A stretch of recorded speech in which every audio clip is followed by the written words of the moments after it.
So what's up?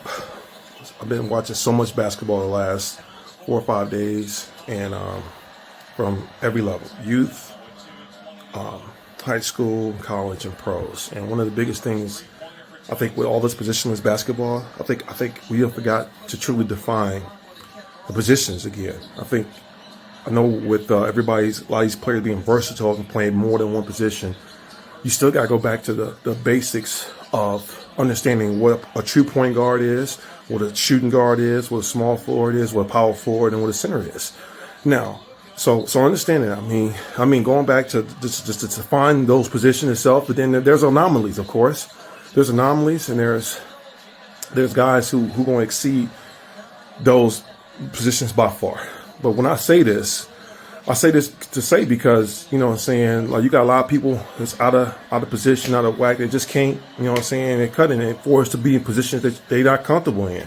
And they can get comfortable over time, yes, but we're forcing the issue because it's positionless basketball with no plays, no organization, none of that stuff being had. Though that's the narratives right now, and that's the game. And you're gonna see a lot of teams in the postseason and in March Madness that's going to lose because they don't have the traditional mindset. They turn the ball over like 40 going north. So, like, listen to what I'm saying. This is the part where we got to get back to truly defining what these guys and what you're able to do on the floor in the position, but then you can exceed those. And there's, you know, like I said, you can get better. You ain't got to just be limited to one position. That's not what I'm saying. What I'm saying is just learn the fundamentals of what those positions do. And then shoot for the stars, aim for the stars. But we got to get back to that. An interesting video by a brother. I'll try to remember to share it in the community tab.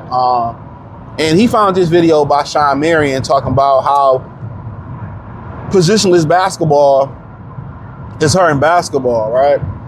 And I try to pin the video in the comment section. It was a good video.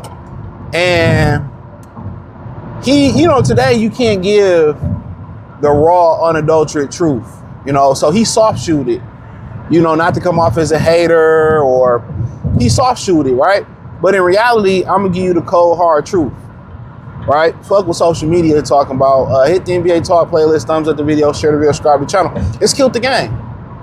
Positionless basketball and ball dominant basketball have killed basketball. I blame LeBron James for ball dominant basketball. I was having a conversation with Tom Bennett, Sports and Entertainment. We was having a conversation about that, and I say, the same way people felt like Steph Curry destroyed basketball is, well, Steph Curry didn't destroy, but most people credit Steph Curry for destroying basketball. Come on, man, these fucking why did you jump your ass over here and then popping pebbles in my, I can't stand semi trucks.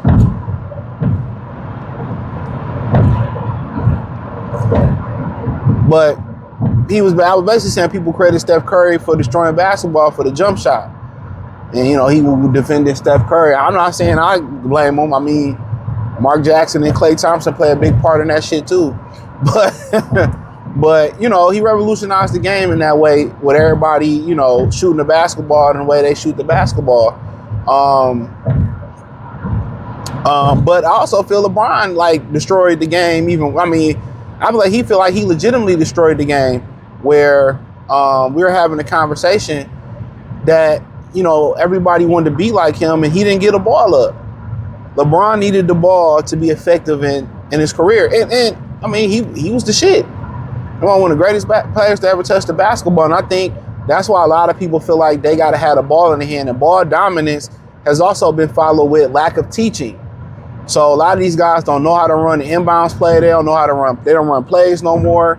They're just really out there playing, if you lucky, high pick and roll, a couple inbound plays. They out there playing 1-on-5. And like my man said in his original video, he said Kobe called this accidental basketball, and it is accidental basketball. It is accidental basketball. Come on, man, I'm letting you over, bro. It is accidental basketball, and it's destroyed the game. Like, people don't know their positions anymore. A point guard is the floor general. He does what the team needs. He's the leader. If he need to go out there and get 30 on this particular night, if he need to, get his big man going, you know what I'm saying? The 2 guard is the guy that's supposed to be the lead scorer. He's supposed to be the scoring guard, however that is, whether it's shooting, getting it off the dribble, attacking the basket, the mid-range game. He supposed to be the offensively, he supposed to be your guy that's supposed to just be, hey, get a bucket. Your bucket getter. You know what I'm saying? Your small forward is really your swing man. In the history of basketball, in the recent history from the 90s, he can be a point guard. He can be the point guard. He can be the catch and shoot guy. He can defend multiple positions. He that swing man, that wing guy. He can do the things depending on the guy, whether it's Pippen, whether it's a Paul Pierce, whether it's a Larry Bird. Some of these guys can do everything. He's the guy that's really the bridge between the 1 and the 2. And he's the scorer. He's the catcher shooter. He can facilitate sometimes. That's what he is. The 4 is the big fella. Rebound, block shots, post up, being able to defend on the perimeter. Throughout history in the 90s, you had guys like Barkley that can stretch it out, shoot it. It depends. Center's the guy that anchors is the heart of your team. You had to defend the rim. You had to rebound. You had to block shots. You had to be able to put the ball back into the rim. You had to defend the paint. The paint was yours, but he's right. People don't have roles anymore, and you stop allowing people to have roles. Everybody don't know their role, and that's why it's a culture shock to a lot of these guys that get into the league that we thought was going to be stars like Tyreek Evans and Michael Beasley, and they couldn't be roles. They wasn't role players. They couldn't get in and be. If they wasn't going to be superstars, they wasn't going to be anything in the NBA for the most part. Without the basketball, they was going to be in trouble. And they never learned to play basketball. And they were so far gone. By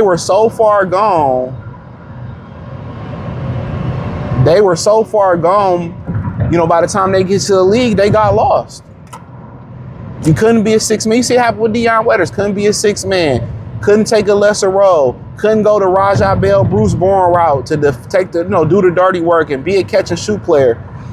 Everybody, if without the basketball, that's why you see Rob Dillingham really didn't get a chance in Minnesota. It's hard for a young guy to come out of college and, have all this potential with the ball in his hand and say, well, you got to learn to play without the basketball. And that's what college and high school is for, to learn to play without the basketball, learn how to run plays, learn how to do the work, dirty work. They don't slash no more. You don't even have slashers no more. You don't even have guys that slash and get the ball on the backdoor cut no more. You don't even have guys like Gerald Wallace that's just really slashing and they getting 20 and 8 just hustling. You don't have Junkyard Jerome, Junkyard Dog. You don't have guys like that no more. Guys see superstar or no star. You know what I'm saying? You don't see, like Luke Dort is the last of a dying breed. He was a great defender. Knowing he wasn't the greatest shooter, he learned to be a satisfactory shooter so he could stay on the floor. A guy like Patrick Beverley averaged 30 points per game in high school. And in the league, he had to learn to, defend and catch and shoot and do the dirty work. That's what he had to do in high school. In the pros. Now everybody just without the ball, I'm trash. And without the ball, I'll just stand there. Don't know how to create space. Don't know how to shift. Don't know how to run the baseline. You don't see players coming off the screens catching the shoot no more.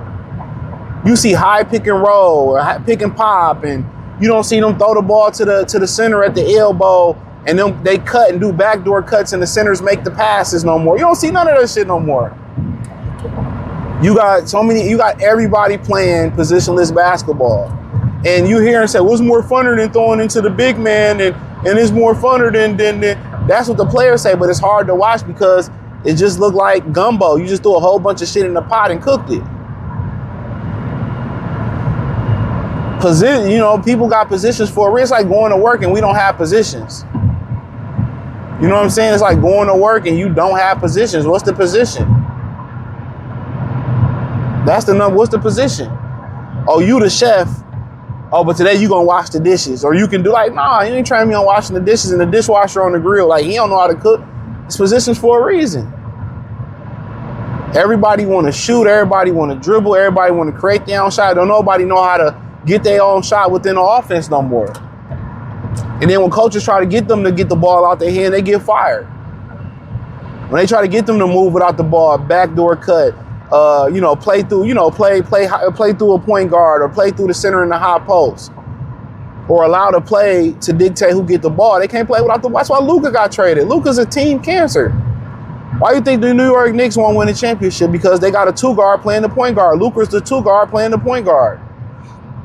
There's only a handful of real point guards left. Dudes like Cade Cunningham, Tyrese Halliburton. It's just them the last 2 left. And Cade just scored because he got to. And realistically, he don't want to be doing that shit. Not like that, but he have to. Ain't no real point guards left, bro. All these guys is playing 2, trying to be the 1. That's it. You hear Jeff Teague say, well, that wasn't fun. It's not about what's fun. They be killing me. These men be talking about fun like you abroad, bro. It ain't fun. It's what get it done. It's what get you the championship. It's what's best for your team, what's best for the game. Even though y'all feel like y'all having more fun, it's the worst product to watch. It's terrible to watch the NBA. It is the worst than it's ever been. Nobody want to play their position, and you go out into the real world, it's a reflection of that. Everybody want to be something that they not. Even if they know they're not qualified to be this thing, they want to be this guy. They want to be in position. They want to be the boss. They want to be the shot caller. They want to be something that they not. But that's just my opinion on it, man. Check out the NBA Talk playlist. Hit the link in the description. Say find me everywhere, X, Instagram, Facebook, the whole 9. Peace.